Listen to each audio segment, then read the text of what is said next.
Wow, it got really quiet. Cool. How are you guys doing today? I want to thank the Klick for having us and all these other wonderful artists out here. It's nice to have a place to be able to come up with something and be able to perform it as well. Especially as artists, it's always great to have a platform like this. So thank you so much for coming. I will be performing spoken word. So I like to yell. That's why I don't like having a microphone in my hand. How many of you guys have seen a spoken word performance before? Raise your hand. Me! Cool. So a lot of you guys have not, right? So there's a couple things that I ask of you guys. So when I perform, if you like something you hear, feel free to snap. Just like that. You can say, let's go. Let's go. Yeah. You can say, all right. Yeah. All right.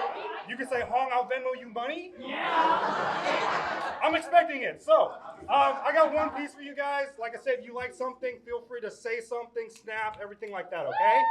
Yeah. So this poem is called Dead Laughter. I'm performing one piece for you guys. So let's get it, all right?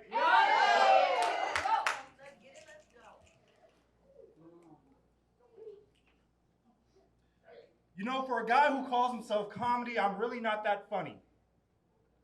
Matter of fact, if I had to describe myself in one sentence, I would say that I'm a room full of ex-lovers trying to sing happy birthday. I think it's safe to say I'm awkward.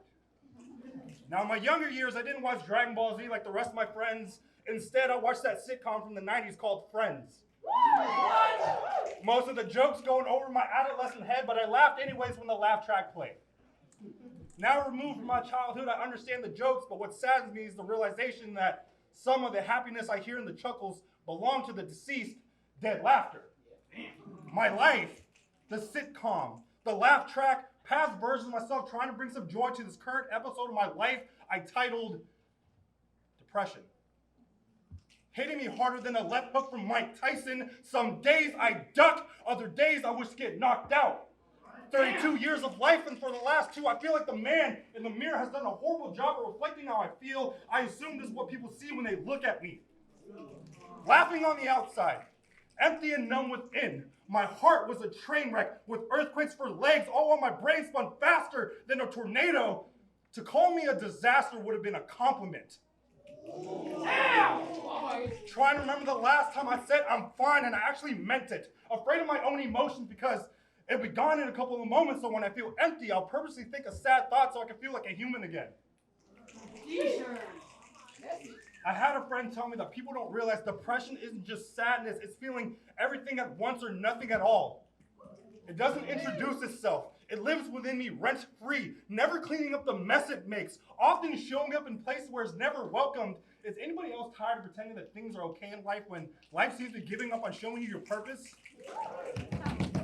Sick of feeling like you've been a burden to everyone around you, like you're disposable or worthless. Depression is a Rubik's Cube some people gave up on solving. No, there's no perfect algorithm to figure out this complex puzzle. Some people give up, just like Chester Bennington from Lincoln Park. Felt numb for so long, tried clawing his way towards sanity, but in the end did not prevail. Robin Williams once said that comedy is acting out optimism, but outside to the public eye, his reality was the opposite. About 3,000 casualties suffer the same fate per day, thinking that killing the voices inside their head will make it all go away, leaving nothing but memories in form of pictures and videos while friends and family cry nonstop, upset because they just didn't know how much their loved one was suffering alone. Raise your hand if you've ever felt alone in a room full of people. Now look around. Remember that feeling. Now imagine that it lasted for 740 days. I was half the man I used to be. Other half was misery. This is where comedy decided to meet reality. A shell of my potential, spiritually empty, so I lost my drive, physically alive but dead inside. I cried in silence.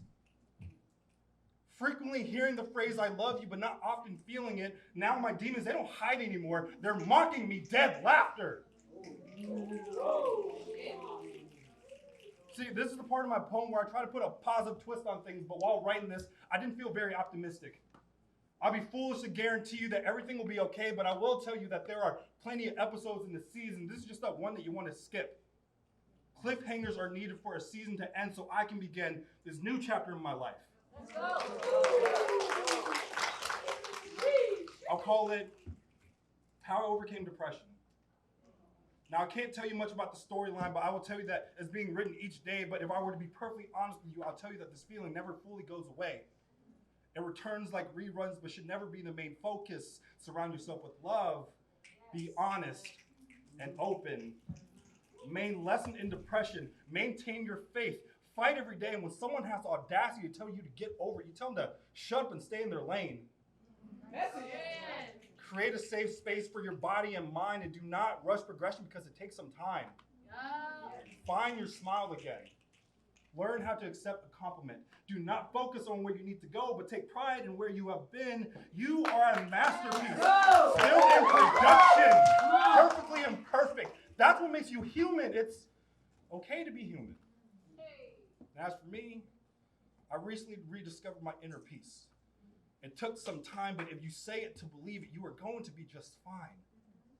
Believe in your worth and you will survive this. You have to want a better life just as much as you need it. But do not let your troubles be the main factor. I'm happy to say that as of lately, my laugh tracks have been up to date. I stopped relying on dead laughter. Thank you.